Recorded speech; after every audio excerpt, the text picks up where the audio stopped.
ፊልጶስን ግን ይፈትነው ዘንድ ለምንድነው የሚፈትነው? ያቀኛል ወይ? ሲከተለኝ ያወቀኝ ነው ወይ? የተከተለኝ ሲወጣ ሲገባ አውቆኝ ነው ወይ? ቸርች የሚመጣው አውቆኝ ነው ወይ? ወይንስ ቤተሰቦቹ ጴንጤ ስለሆኑ ጴንጤ ሆኖ ነው ወይ? ኢየሱስን አውቃችሁት ነው እየተከተላችሁት ያላችሁት? ኢየሱስን አውቃችሁ ነው ወይ? ተረድታችሁት ነው ወይ? ፊልጶስ ፈተናው ይሄ ነው የቀረበለት ፈተና። ታቀኛለህ ወይ? እኔ ማን እንደሆንኩ ታውቀኛለህ ወይ? ተከተለኝ ብዬ ተከትለኸኛል። ና ብዬ ጠርቼ መተሃል፣ ተከትለኸኛል። ግን አውቀኸኛል ወይ? ፈተና። ምናልባት አንዳንዶቻችሁ ምናልባት ቴስት የሚያደርጋችሁ የሥራ በር፣ የትዳር በር ዘግቶ ሊሆን ይችላል። እስቲ ቴስት ላርጋት። ወይንስ በሩ ሲዘጋ ጮኛዋ ሲተዋት ጥላኝ ትሄዳለች? እስኪ ቴስት ላርጋት ብሎ ቴስት እያረገሽ ይሆን? እዚህ ቦታ ላይ ኢየሱስ ፊልጶስን ቴስት አለ። የምትከተለኝ ስለሆነላት ነው? የምትከተለኝ ስለተፈወሰች ነው? የምትከተለኝ ትዳሯ ስለተሳካ ነው? የምትከተለኝ ልጅ ስለሰጠዋት ነው? ፊልጶስ እዚህ ጋር ቴስት ተደረገ። ቴስት ሲያደርገው ምን አለ? ብዙ ሕዝብ ወደ እርሱ ሲመጣ አየና ፊልጶስ እንደዚህ እንዲበሉ እንጀራ ከወዴት እንግዛ? ፊልጶስ እንዴ ጌታ ሆይ ለአንተ እንጀራ ምን ያስፈልጋል? ይሄንን ቅጠል ቆረጥ አድርጌ እዚህ አካባቢ ያለነው ተራራ ላይ ነው ያለነው። ምን ቦታ ነው? ተራራ ላይ ነው፣ ዛፍ ያለበት ነው። ስለዚህ ቅጠሉን ቆራርጬ አምጥቼልህ አንተ ቃል ብቻ ተናግረህ ይሄን ቅጠል እንጀራ ማድረግ ትችላለህ እንዲለው ፈልጎ ነው ወይ ጌታ? ያለነው ምድረ በዳ ያለነው ተራራ ላይ በ200 ዲናር እንጀራ ቢገዛ እንኳን ለዚህ ትንሽ እየቆረጥን ብንሰጣቸው አፋቸው ላይ ጠብ የሚል ህዝብ መግባለሁ ብለን እንዳታስብ፣ ይሄን አንተ አትችለውም የሚል መልስ ነው የመለሰው። እኔንማ ትተኸኛ ተተውከኝ ቆየ ትሉ ይሆን? ምን ይሆን መልሱ ላይ ምን ይሆን እየመለሳችሁ ያላችሁት? ዮሐንስ ወንጌል ምዕራፍ 6 ከቁጥር 1 ጀምሮ አብረን እናነበዋለን። ከዚህ በኋላ ኢየሱስ ወደ ገሊላ ባህር ማዶ ተሻገረ። እርሱም የጥብርያዶስ ባህር ነው። በሽተኞችም ያደረገውን ምልክት ስላዩ ብዙ ሕዝብ ተከተሉት። ኢየሱስም ወደ ተራራ ወጣና በዚያ ከደቀ መዛሙርቱ ጋር ተቀመጠ። በአይሁድ በዓል ፋሲካ ቀርቦ ነበር። ኢየሱስም ዓይኖቹን አንስቶ ብዙ ሕዝብ ወደ እርሱ ሲመጣ አየና ፊልጶስን እነዚህ እንዲበሉ እንጀራ ከወዴት እንግዛ አለው። ራሱ ሊያደርግ ያለውን ያውቅ ነበርና ሊፈትነው ምን አለ? ሊፈትነው ይህንን ተናገረ። እሱ ሊያደርግ ያለውን ያውቅ ነበርና ፊልጶስን ሊፈትነው ይህንን ተናገረ። በዚህ ክፍል ላይ ስንመለከት ኢየሱስ ክርስቶስ ዮሐንስ ወንጌል ምዕራፍ 1 ጀምራችሁ ስታዩ ኢየሱስ አምላክ እንደሆነ ፈጣሪ እንደሆነ ዮሐንስ ነው ይሄንን የጻፈልን። ከ12ቱ ደቀ መዛሙርት አንዱ ኢየሱስ 12 ደቀ መዛሙርት ነበሩት። ከ12ቱ ደቀ መዛሙርት ደግሞ 3ቱ ልዩ አታችመንት ከኢየሱስ ጋር አላቸው፣ ያዕቆብ፣ ጴጥሮስና ዮሐንስ። ከ3ቱ ደግሞ የበለጠ ኢየሱስን የሚቀርበው አንገቱ ስር ገብቶ ሽታውን የሚያሸት የማንን? የኢየሱስን የልቡን ሐሳብ፣ የልቡን ፈቃድ፣ የልቡን ምን እንደሚያስብ ኢየሱስ አንገቱ ስር ገብቶ ምን ልሁንልህ እያለ ነፍሱ ጥፍት በሱ ፍቅር ያለ ማን ነው ብትሉኝ ዮሐንስ። የትኛው ዮሐንስ ስትሉ መጥምቁ ዮሐንስ አይደለም፣ ሐዋርያው ዮሐንስ። አስቡት፣ ይሄ ዮሐንስ ኢየሱስን በጣም ይወደዋል። ኢየሱስም ደግሞ ዮሐንስን ይወዳል። የሚገርማችሁ ኢየሱስ መስቀል ላይ ሆኖ ተንጠልጥሎ ጎኑን እየወጉት ውረድ እስኪ ራስን አድን እያሉ ሲያሾፉበት ልክ ራሱን አሳልፎ ከመስጠቱ በፊት እናቱ ማርያምን አደራ እናቴን ብሎ የሰጠው ለዮሐንስ ነው። አደራ እናቴን ብሎ አደራ የሰጠው ለዮሐንስ ነው። ለምን ብትሉኝ ዮሐንስ ኢየሱስን ይወደዋል። ኢየሱስም ደግሞ በጣም ይወደዋል ማንን? ዮሐንስን። ስለዚህ ይሄ ዮሐንስ እነዚህ 27 አዲስ ኪዳን ውስጥ 27 መጽሐፍቶች አሉ። 27 ከ27ቱ መጽሐፍት አንዱ አሁን ያነበብኩላችሁ ዮሐንስ ወንጌልን የጻፈ፣ አንደኛ ዮሐንስን የጻፈ፣ ሁለተኛ ዮሐንስን የጻፈ፣ ሶስተኛ ዮሐንስን የጻፈ፣ ዮሐንስ ራእይን የጻፈ፣ 5ቱን መጽሐፍ የጻፈ ዮሐንስ ነው። ከሐዋርያቶቹ መጨረሻ ሸምግሎ የሞተ ዮሐንስ ነው። ሁሉ ሲሞቱ መጨረሻ ላይ የሞተው ዮሐንስ ነው። አንዳንዶቹን ዘግዝቀው ሲሰቅሏቸው እነ ጴጥሮስ ተዘግዝቀው ሲሰቀሉ፣ አንዳንዶቹ በመጋዝ ተቆርጠው ሲሞቱ፣ አንዳንዶቹ በእግራቸው ላይ በፈረስ ገመድ ታስሮ እየተጎተቱ ሲሞቱ ሐዋርያት፣ አንዳንዶቹ ጥፍራቸው በሕይወት እያሉ ከላያቸው ላይ የተነቀለ ስጋቸው ቆዳቸው እንደ በግ ተገፎ ሲሞቱ፣ ዮሐንስ ግን በፈላ ዘይት በርሜል ውስጥ አርገው በፈላ ዘይት ውስጥ ከተቱት።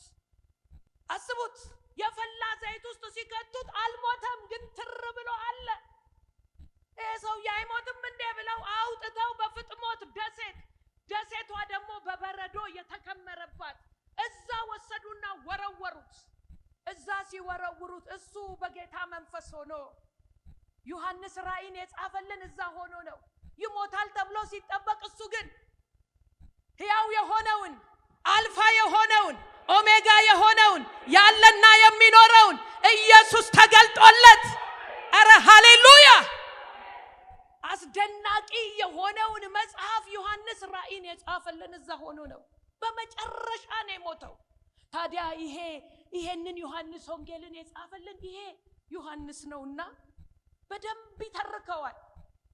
ምዕራፍ 1 ላይ ኢየሱስ አምላክ እንደሆነ፣ ኢየሱስ ፈጣሪ እንደሆነ፣ ኢየሱስ ሁሉን ቻይ እንደሆነ ምዕራፍ 1 ላይ በደንብ ይናገርና ምዕራፍ 2 ስትመጡ ውሃውን ወደ ወይን ጠጅ እንዴት እንደቀየረው ይተርካል።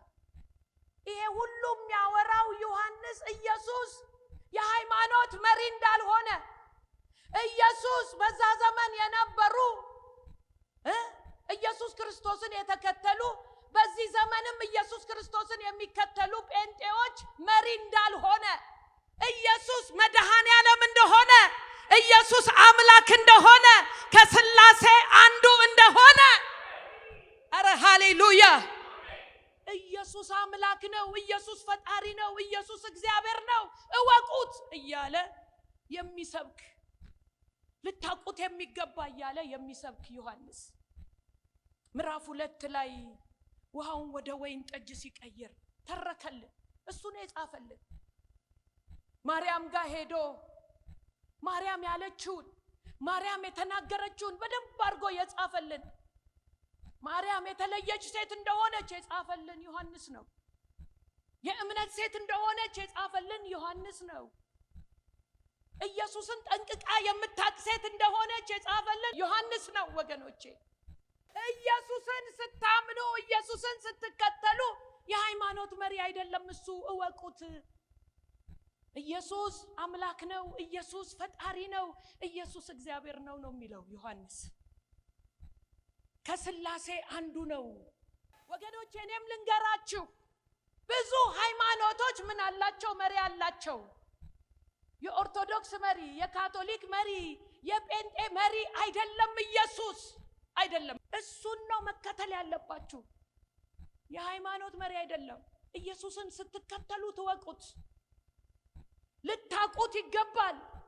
ለዚህ ነው እዚህ ጋር ኢየሱስ የሚያደርገውን ያውቃል፣ ሊሰራ ያለውን ያውቃል፣ ሊያደርግ ያለውን ያውቃል፣ ምን ማድረግ እንዳለበት ያውቃል።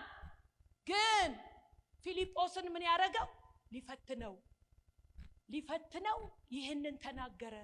ለምንድነው ኢየሱስ ፊልጶስን የሚፈትነው? ለምንድነው? ፊልጶስ የቱ ጋር ነው ኢየሱስን የተከተለው ስትሉኝ፣ ምዕራፍ 1 ላይ ዮሐንስ ወንጌል ምዕራፍ 1 ላይ ሄዳችሁ ስታነቡ ተከተለኝ ብሎት የተከተለው ነው። መጥምቁ ዮሐንስ ኢየሱስ ከሩቅ ሲመጣ አየና የዓለምን ኃጢአት የሚያስወግድ የእግዚአብሔር በግ ብሎ ወደሱ ሲጠቁም ዞር ብሎ ሲመለከት ኢየሱስ ነው። ሄዱ ይላል። 10 ሰዓት ከሱ ጋር ቆዩ ይላል። የተቀየረ ነው፣ የተለወጠ ነው። ግን ማንነቱ ውስጡ ኢየሱስን በደንብ ፊልጶስ አላወቀም። ዝም ብሎ ነው የሚከተለው፣ ዝም ብሎ ነው የሚሄደው፣ ዝም ብሎ ነው የሚያጋፋው። ኢየሱስ ውሃውን ወይን ጠጅ ሲያደርግ አይቷል። ማን? ፊልጶስ። ኢየሱስ ውሃውን ወይን ጠጅ ሲያደርግ አይቷል ፊልጶስ። ያ ብቻ አይደለም። ምዕራፍ 4 ላይ ሄዳችሁ ስታዩ ቃል ብቻ ተናግሮ ብላቴናውን ሲፈውስ አይቷል። ማን? ፊልጶስ። ምዕራፍ 5 ላይ ሄዳችሁ ዮሐንስ ወንጌል ምዕራፍ 5 ላይ ሄዳችሁ ስታነቡ የ38 ዓመት ሽባ የሆነውን ሰው የሌለውን ረዳት የሌለውን ዘመድ የሌለውን መጥመቂያ ቦታ አምጥተው የጣሉትን ሰው ሆኖ ረዳት ሆኖ አጋዥ ሆኖ ታሪኩን ሊቀይር ስሙን ሊቀይር ወደዛ ቦታ ሄዶ አልጋህን ተሸከምና ሂድ ብሎ አስነስቶ ሲያስከደው ፊልጶስ አይቷል። ፊልጶስ ይሄን ሁሉ ተመልክቷል። ግን ኢየሱስን አያውቀውም። ቸርች እየተመላለሳችሁ ከአንድ ቸርች እየሄዳችሁ በቴሌቪዥን መስኮት የተለያየ ነገር እያያችሁ ኢየሱስን ካላወቃችሁ ከናንተ በላይ ምስኪን ማን አለ? እዚህ ጋር ኢየሱስ የሚያደርገውን ያውቃል፣ በደንብ ያውቃል። ምን ማድረግ እንዳለበት ያውቃል፣ ምን መስራት እንዳለበት ያውቃል። ፊልጶስን ግን ይፈትነው ዘንድ ለምንድን ነው የሚፈትነው? ያቀኛል ወይ? ሲከተለኝ ያወቀኝ ነው ወይ የተከተለኝ? ሲወጣ ሲገባ አውቆኝ ነው ወይ? ቸርች የሚመጣው አውቆኝ ነው ወይ? ሲተኛ ሲነሳ አውቆኝ ነው ወይ? ወይንስ ቤተሰቦቹ ጴንጤ ስለሆኑ ጴንጤ ሆኖ ነው ወይ? አሁን እኮ እኛም እንደነሱ ሆነናል። ኢየሱስን አውቃችሁት ነው እየተከተላችሁት ያላችሁት? ኢየሱስን አውቃችሁ ነው ወይ? ተረድታችሁት ነው ወይ? ፊልጶስ ፈተናው ይሄ ነው የቀረበለት ፈተና። ታቀኛለህ ወይ? እኔ ማን እንደሆንኩ ታውቀኛለህ ወይ? ተከተለኝ ብዬ ተከትለኸኛል። ና ብዬ ጠርቼ መተሃል፣ ተከትለኸኛል። ግን አውቀኸኛል ወይ? ፈተና። ምናልባት አንዳንዶቻችሁ ምናልባት ቴስት የሚያደርጋችሁ በር ዘግቶ ሊሆን ይችላል። የሥራ በር፣ የትዳር በር፣ የኑሮ በር ዘግቶ ታቀኛለች ወይ? እስቲ ቴስት ላድርጋት። ወይንስ በሩ ሲዘጋ ጮኛዋ ሲተዋ ጥላኝ ትሄዳለች፣ የራሱ ጉዳይ ብላ ጥላኝ ትሄዳለች፣ እስኪ ቴስት ላድርጋት ብሎ ቴስት እያደረገሽ ይሆን? ትምህርት ቤት ስንማር አስተማሪ ሳይናገር ይገባና ዛሬ ቴስት አለ፣ ወረቀትና እስክሪብቶ አውጡ ይላል አይልም? ዛሬ ቴስት ነው ይላል። ተማሪ ሁሉ ይደነግጣል።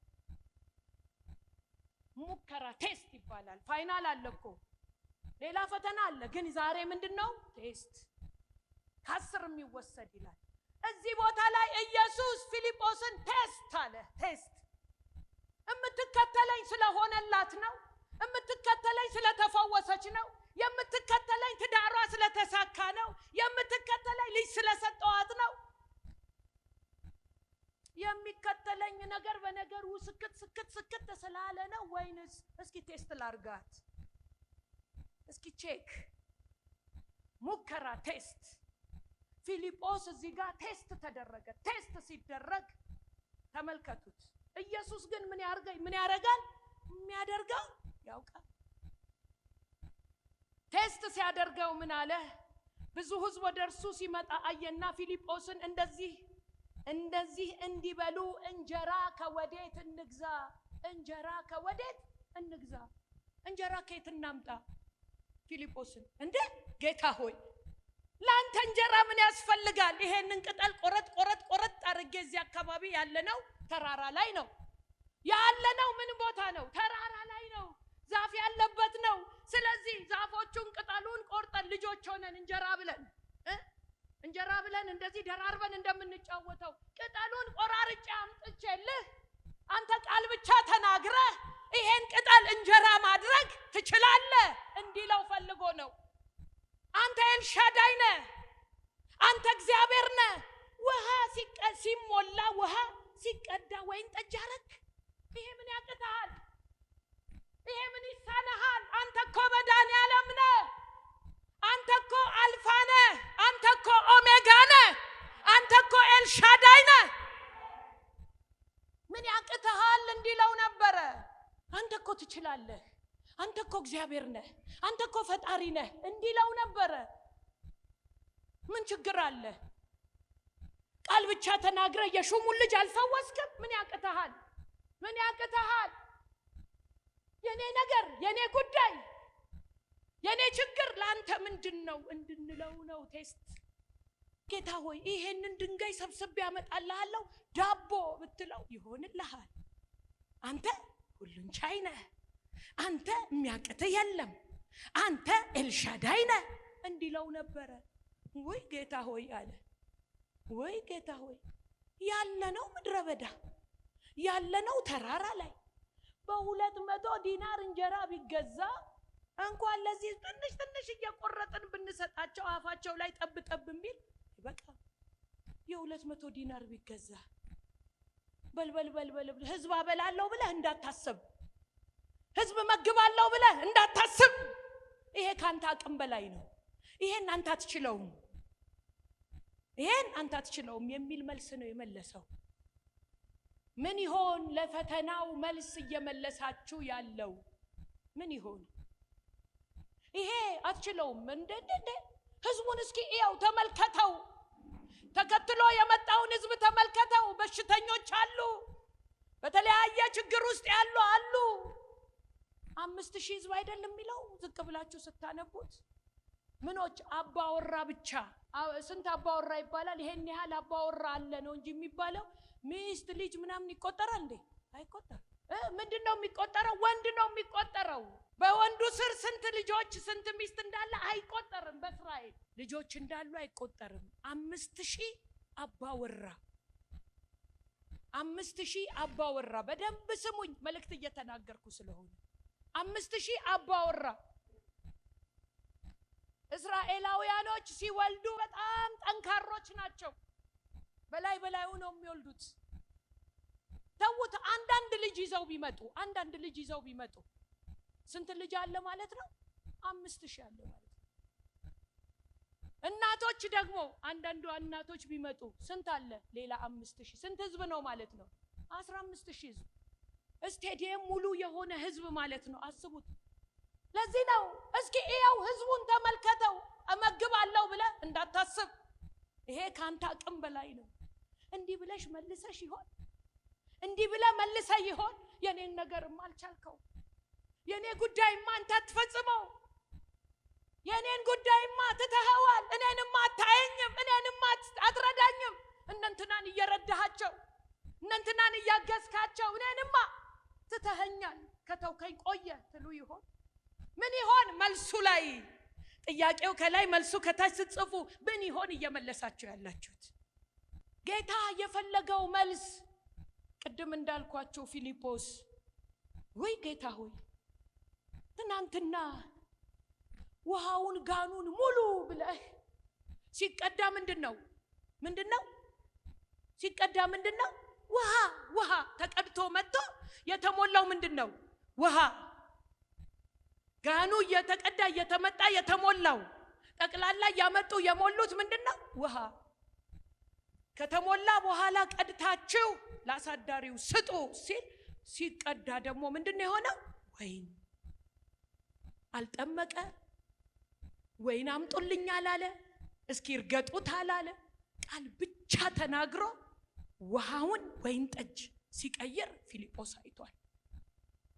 ቃል ብቻ ተናግሮ ብላቴና በህይወት አለ ሲለው ብላቴናው ልክ በዛ ሰዓት እሱ ባለው ገሊላ ነው ያለው፣ ያኛው ደግሞ ያለው ሌላ ቦታ ነው። አስቡት። ወዲያውኑ እዚህ ቃል ሲናገር ናዝሬት ያለ ልጅ እንደሚፈወስ ማለት ነው። ወዲያው ልጁ ካለበት ብድግ አለ። ይሄንን ሰምቻለሁ አይቻለሁ፣ ላንተ ምን ይሳናል? ላንተ የኔ ነገር ቀላል ነው፣ የኔ ጉዳይ ላንተ ቀላል ነው የሚል ሰው ነበር የፈለገው። የኔ ጉዳይ ላንተ ቀላል ነው። ፊልጶስ ግን ጥያቄና መልሱን አልተገናኘም።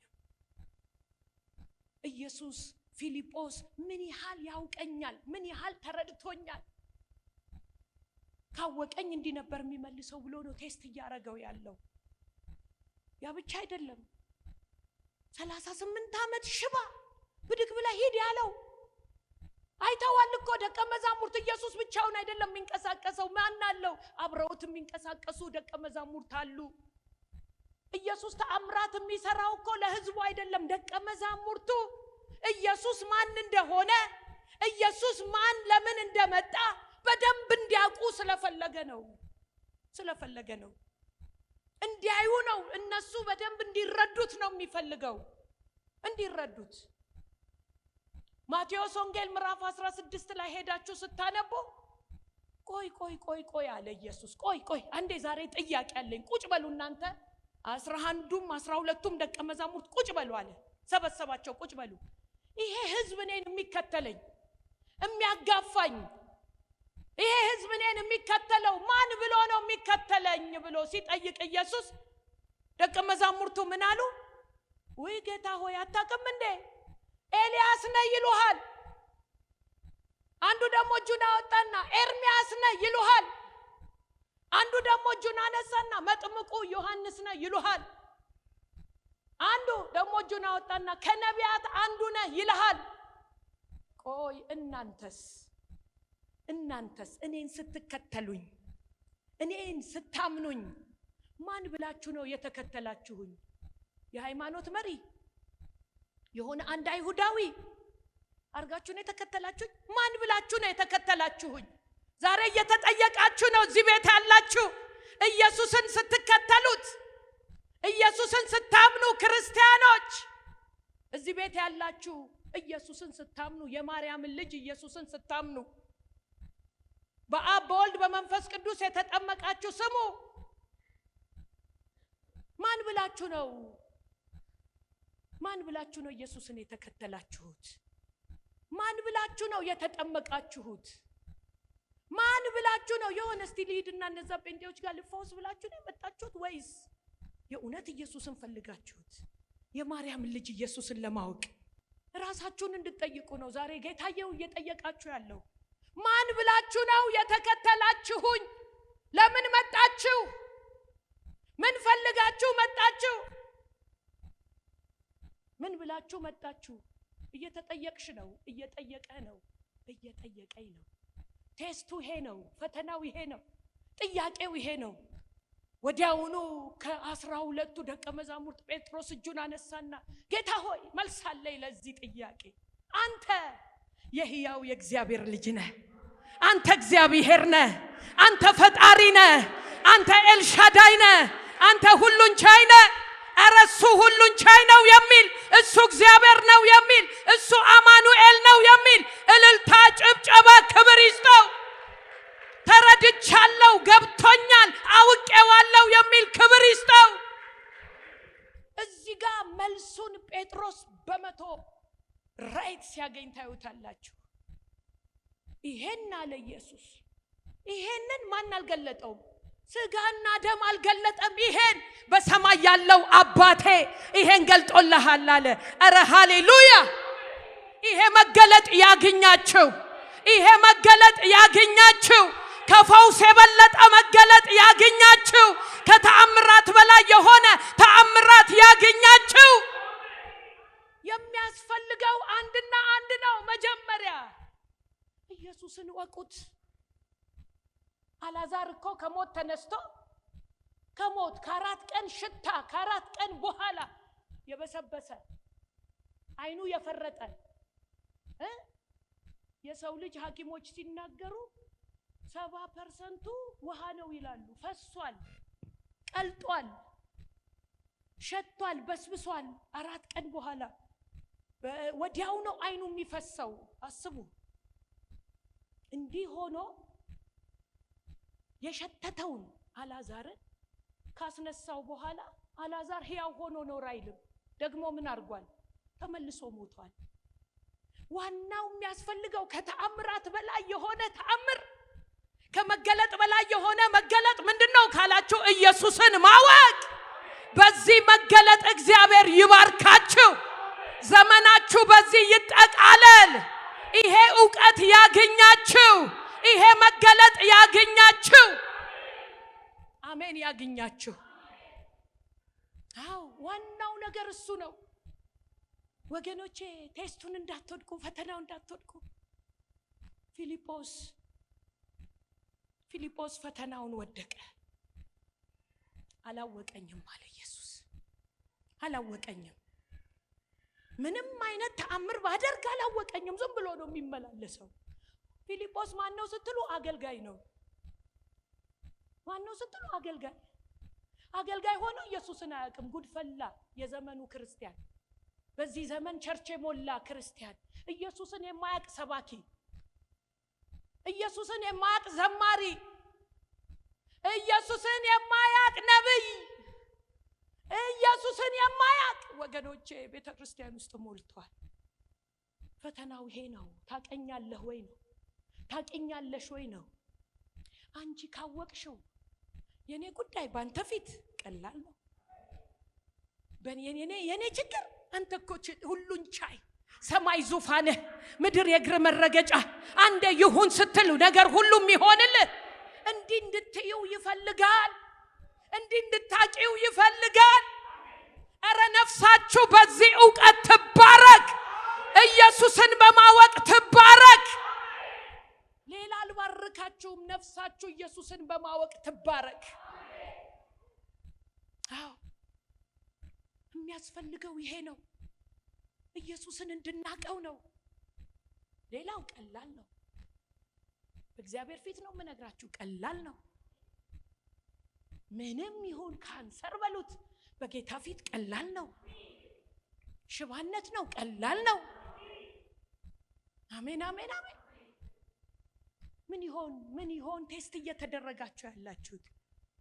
ምን ይሆን የቴስት እያረገሽ ያለው? የምታመሰግነኝ፣ የምትዘምርልኝ፣ የምታሸበሽብልኝ፣ እልል የምትልልኝ ቸርች እየሮጠች የምትመጣው ነገር ስለተሳካላት ነው? ዞር ቢልስ ትተወኛለች? ጤናዋ ቢነካካ ትተወኛለች? ትሰድበኛለች? ቴስት ተደርጓል አይደለ? ማን? መጽሐፍ ቅዱሳችን ላይ ኢዮብን መቼም ማንም ያውቀዋል። ሰይጣን መጣ ይላል፣ እግዚአብሔር ፊት መጣ። ኢዮብ ታዲያ ያላመለከ ማን ያምልክ አለ?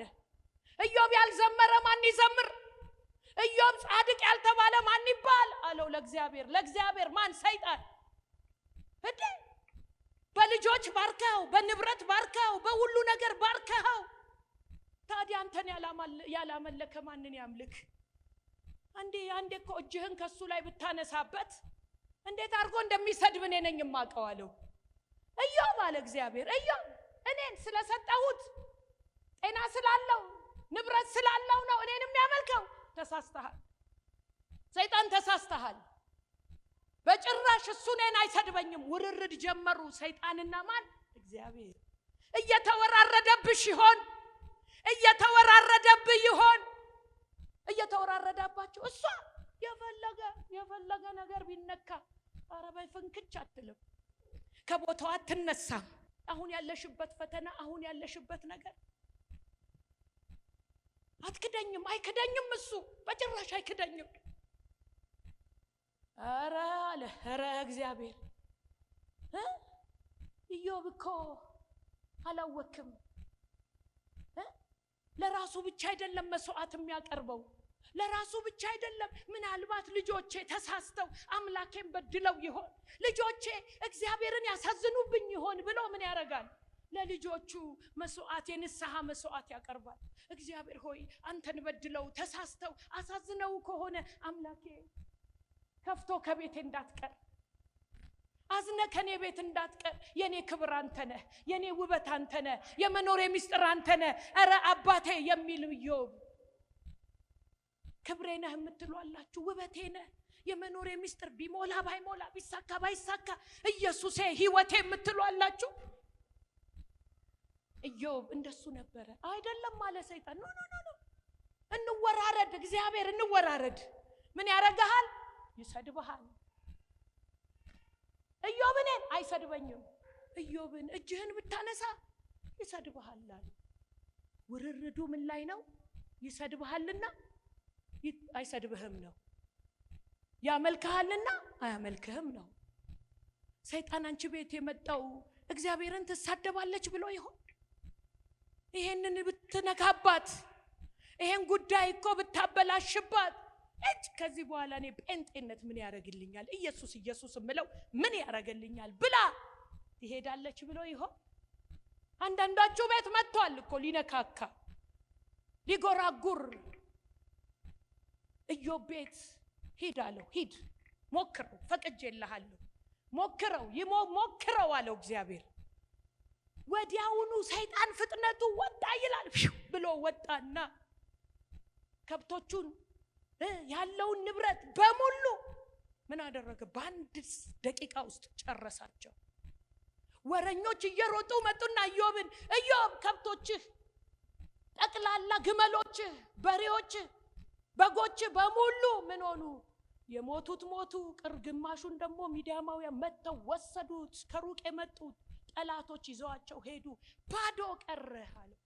እሱን ነግሮት ዞር ሲል ደግሞ በዚህኛው በኩል ልጆችህ 10 ልጆች በታላቅ ልጅ ወንድማቸው ቤት ተሰብስበው እየበሉ እየጠጡ እየተዝናኑ አውሎ ነፋስ መጥቶ ቤቱን መታው። ቤቱን ሲመታው ላያቸው ላይ ወደቀ። 10ሩም ልጆች ጭጫሉ፣ ሞቱ አለው።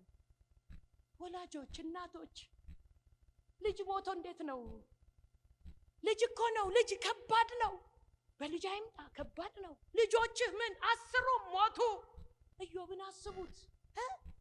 እሱን ሳይጨርስ ሞቱ። ይሄ ከብት አለቀ። ቤቱ እንደዚህ ሆነ። ልብሱን ምን አረገ ይላል? ቀደደ። ልብሱን ቀደደ። በእግዚአብሔር ፊት ተንበረከከ። እጁን ብድግ አደረገና እግዚአብሔር ሰጠ፣ እግዚአብሔር ነሳ። የእግዚአብሔር ስም ለዘላለም የተባረከ ይሁን። ራቁቴን ወደዚህ ምድር መጥቻለሁ፣ ራቁቴን ወደዚህ ምድር እመለሳለሁ። እግዚአብሔር ሰጠ፣ እግዚአብሔር ነሳ። የአምላኬ ስም የተባረከ ይሁን አለ። መልሱ ይሄ ነው። ለሰይጣን መልሱ ይሄ ነው። ሰይጣን ግራ ገባው። ወይኔ ጉዴ አለ። እንዴ ይቻላል? አዎ ይቻላል። የእውነት ይቻላል። ልጅ ሞቶ ይቻላል ጌታን ማምለክ አለ ኢዮብ። ንብረት ጠፍቶ፣ አዎ ንብረት ጠፍቶ እግዚአብሔርን ማምለክ ይቻላል አለ ኢዮብ። ወዲያውኑ ሰይጣን መጣና አይ አንድ ነገር ገባኝ። አየህ አይደል? አይሰድበኝም። አየህ አይደል ኢዮብ ሲለው አይ አሁን ገባኝ አንድ ነገር። ጤና ስላለው ደግሞ 10 ልጅ ይወልዳል፣ ደግሞ ንብረቱንም ይመልሳል። ጤና ስላለው ነው ያልሰደበ። እስኪ ጤናውን ነካካና ዝም ሲልህ እናያለን አለ። እንደፈለክ አርግበት፣ ነፍሱን እንዳትነካ፣ ስጋውን እንደፈለክ አርጋለሁ። ወዲያው ወጣ ይላል። ከጸጉር እስከ ጥፍር እግሩ ምን አረገው? በቁስል መታው፣ ፈነዳዳ። ማከካቅቶት በድንጋይ በገል እያከከ መጨረሻ ላይ በምን መጣ እንደሚል ታውቃላችሁ? ሰይጣን በሚስቱ። በባል አትፈተኑ፣ በሚስት አትፈተኑ። ከባድ ነው። የመጨረሻው መሳሪያ እሱ ነው። የመጨረሻው ሰይጣን አለኝ የሚለው መሳሪያ እሱ ነው። በሚስቱ መጣና ምን አለው ይላል? ስደባው እግዚአብሔርን። ኦሬዲ እኮ ምን ሆነሃል? ሞተሃል፣ ቆሳስለሃል፣ ሸተሃል፣ ፈነዳድተሃል። እግዚአብሔር እስከዚህ ትላለህ? በቃ እግዚአብሔርን ስደባውና ምን አድርግ? ሙት፣ ከዛ ይሻልሃል። ኢዮብ እያከከ አንቺ ከሰነፎች ሴቶች እንዳንዷ ነሽ። እግዚአብሔር አይሰደብም። ጤና ቢኖር ባይኖር፣ ነገር ቢኖር ባይኖር፣ ልጅ ቢኖር ባይኖር፣ ትዳር ቢኖር ባይኖር፣ እግዚአብሔር ከሁሉ በላይ ነው። ኢየሱስ ሊያደርግ ያለውን ያውቃል። ምን ሊያደርግ እንዳሰበ ባንቺ ህይወት፣ ምን ሊሰራ እንዳሰበ ባንቺ ህይወት፣ ምን ሊሰራ እንዳሰበ ባንተ ህይወት አንተ አታውቅም። ግን ቴስት እያረገህ ነው። ቴስት እያረገሽ ነው። ታቀኛለች፣ ያቀኛል ወይንስ ዝም ብሎ ነው ቸርች የሚመጣው? ዝም ብሎ ነው የሚመላለሰው? ዝም ብሎ በቃ ዝም ብሎ ይወጣል ይገባል? ወይንስ በደንብ አውቆኛል ወይ? ፊልጶስን ቴስት ሲያደርገው ያቀኛል ወይ ብሎ ነው። ታቀኛለሽ ወይ ያለሽ ነው። ታቀኛለህ ወይ? ሙከራው ቴስቱ እሱ ነው። ኢየሱስ ሊያደርግ ያለውን ያውቃል። ታምር ሊሰራ ያለውን ያውቃል። አንቺ ቤት ሊሰራ ያለውን ያውቃል። ግን እንድታውቂው ይፈልጋል። እንድታውቂው ይፈልጋል። እንድታውቂው ይፈልጋል። ፈተና በዛብሽ፣ አንዱን አለፍኩ ስትይ ሌላ፣ ሌላውን አለፍኩ ስትሉ ሌላ አረ የኔስ የባሰ ነው የምትሉ አላችሁ። እንድታውቁት ነው፣ እንድታውቂው ነው። በደንብ እስክታውቂው ድረስ ፈተናው ይቀጥላል። ምንም ማድረግ አይቻልም። ለምን እስክታውቂው ድረስ ፈተናው ይቀጥላል? እስክታውቂው ነው ምን መሆኑን፣ አልፋ መሆኑን፣ ኦሜጋ መሆኑን፣ መጀመሪያ መጨረሻ የሌለው መሆኑን። አረ ሃሌሉያ። ዝቅ ብላችሁ እዚህ ክፍል ላይ ስትመለከቱ ምን እንደሚል ታውቃላችሁ? በልሰውን አስቀምጣለሁ፣ በመልክ አድርጋችሁ አስቀምጠዋል። እናንተ መካከል ምን ያያዛለ? 2 ዓሣና 5 እንጀራ ነው ያለው። አይ ደግሞ እንትን አይልም እኮ 2 ዓሣና 5 እንጀራው ምን ይሆናል? ለዚህ 15,000 ምን ይሆናል ይላል። ይሟገታል እኮ ይሟገታል። ከሙግት ሊያወጣሽ፣ ከሙግት ሊያወጣ ኢየሱስን ዛሬ ይግለጥልህ። ኢየሱስ ዛሬ ይገለጥልህ። አሜን። ምን ያደርጋል? ዝም ብሎ ነው ምናምን ብሎ ኢየሱስ እጁ ላይ አይደለም ያበዛው። ክፍሉን ሄዳችሁ አንብቡት። አምጦ አለና 2 ዓሣና 5 እንጀራ ያዘ። አባቶይ ስለሰማኸኝ፣ ሁሉ ጊዜ ስለምትሰማኝ አመሰግንሃለሁ። ይሄንን ስጡ አለና ለደቀ መዛሙርቱ ሰጣቸው። ደቀ መዛሙርቱ እጅ ላይ ነው የበዛው፣ ኢየሱስ እጅ ላይ አይደለም። ለምን ስትሉኝ ተአምር የሚያስፈልገው ለነሱ ስለሆነ። አሁን ተአምር ማየት ትፈልጊያለሽ? ነገሮች ሲቀያየሩ በቤትሽ፣ በኑሮሽ፣ በህይወትሽ ማየት ትፈልጊያለሽ? የመጀመሪያ ጥያቄ ኢየሱስን ወቂው። እንኩ ያው እንኩ አለና ሲሰጣቸው ሰጥተው ሲመለሱ ሌላ አለ። ሰጥተው ሲመለሱ ሌላ አለ። እዚህ ሰጥተው ሲመለሱ ሌላ አለ። ለ15,000 ህዝብ ሰጥተው ተረፈ። ለምን 9 አልተረፈም ብላችሁ አልጠየቃችሁ? ለምን 8 አልተረፈም? ለምን ስትሉ እኛ ኢየሱስን አገልግለን ባዶቻችንን እንሄዳለን። ይሄ ጌታ አገልግለን ይጥለናል እንዳይሉ፣ ሰውን ስናስተናግድ ቆይተን እምንበላው አጣን እንዳይሉ 12 ሞሰብ አንዳንድ ሞሰብ የተትረፈረፈ እስኪ በቃ ብላ ቁጭ ብለህ ተትረፈረፈ ህይወት ውስጥ። አረ ሃሌሉያ። ጌታን አገልግሎ የሚወድቅ የለም። አልዓዛር ከመሞቱ በፊት ማርያም እና ማርታ አልዓዛር በዛ ዘመን ሰው ሁሉ ኢየሱስን ሲያገለው፣ ሰው ሁሉ ፊቱን ሲቀይር፣ ሰው ሁሉ ኢየሱስን በቃ ይሄ ሐሰተኛ ሲለው፣ ማርያም ማርታ አልዓዛር ግን ምን ያደርጉ? በራቸውን ከፍተው ግባ ያሉ ናቸው። እነዚህ መናፍቆች የሚባሉ በኢየሱስ ምክንያት የተሰደቡ ናቸው። እና ድንገት ወንድማቸው አልዓዛር ሲታመም ማርያምና ማርታ ችግር የለም አሉ። ማን አለልን? ኢየሱስ አለልን። እምናቀው የተከተልነው ውሃውን ወይን ጠጅ የቀየረው፣ ቃል ተናግሮ የሹም ልጅ የፈወሰው፣ 38 ዓመት ሽባ የሆነውን ያስነሳው ይሄ ኢየሱስ። ምዕራፍ 9 ላይ ሄዳችሁ ስታነቡ ጭቃ ትፍ ብሎ አብኩቶ አይን የፈጠረ እውሩን ያበራ ኢየሱስ እሱ የኛ ነው፣ የራሳችን ነው። ስለዚህ ወንድማችንን ምን ያደርገዋል? ይፈውሰዋል። ችግር የለም አሉና መልእክተኛ ኢየሱስ ጋር ላኩ። መልእክተኛው ከቢታንያ ተነስቶ ዮርዳኖስ እየሮጠ ሄደ። ዮርዳኖስ ሄዶ ኢየሱስን አገኘውና ማርያምና ማርታ ልከውኝ ነው የምትወደው፣ የሚወድህ የምትወደው አልዓዛር ምን ሆኗል? ታሟል፣ ቶሎና ይሏል፣ ይዤ ልሄድ ነው የመጣው ሲል ሞት የለም አለ ኢየሱስ። ውርደት የለም አለ ኢየሱስ። ሐዘን የለም አለ። ያልተለመደ ያልተጠበቀ ነገር ይሆናል። ስለዚህ ሞት የለም ብለ ንገራቸው፣ ለክብር ነው በላቸው ብሎ ተነገረ። እየሮጠ ሰውየው ሞት የለም አለ ኢየሱስ፣ ክብር ነው አለ። አልዓዛር ምን እያደረገው ነው? እያንቀጠቀጠው፣ ተቅማጡ ጨመረበት፣ ንዳዱ ባሰበት። ከዛ ምን ሆነ? ሞተ። ጌታ ያለው ክብር የሆነው ደግሞ መረጃው ደግሞ ሞት። እንደዚህ የሆነባችሁ አላችሁ። ክብር አለ ተብላችሁ የሆነው ግን ፌል የተበላሸ። ሲጠብቁ አይመጣም፣ ቀበሩ። ለቅሶ ይደርሳል ብለው ሲጠብቁ አይመጣም፣ የለም። 3 ቀን ሆነ። በ4ኛው ቀን ድንኳን ፈርሶ ጉድ አለን ያልነው ተስፋ ያደረግነው ኢየሱስ ቀረ። አላኮረፉ። እኔ ይመስለኛል ምን በድለው ነው ወዳጃችን ኢየሱስ ከኛ ቤት የቀረው? ምን አስከፍተነው ይሆን የሚሉ ነው የሚመስለኝ። ምክንያቱም በአራተኛው ቀን ኢየሱስ መጣ ሲባል ማርታ ዲዲዲዲዲ ብላ እየሮጠች ሄደችና እኔ ብሆን ምን ዛሬ ነው እንደሚመጣውና ምን ይጠበስ ምን ሊያረግልኝ ነው የሚመጣው እንዴ እንዳታስገቡት ነው ብለው አትሉ? የሆነ ቅርባችሁ ሰው ለለቅሶ ባይመጣ ምን ዛሬ ነው እንደሚመጣው አረረ ነው የምትሉት። ፊታችሁም አይፈታም፣ ልታዩትም አትፈልጉ። ማርታ ግን አላኮረፈችም።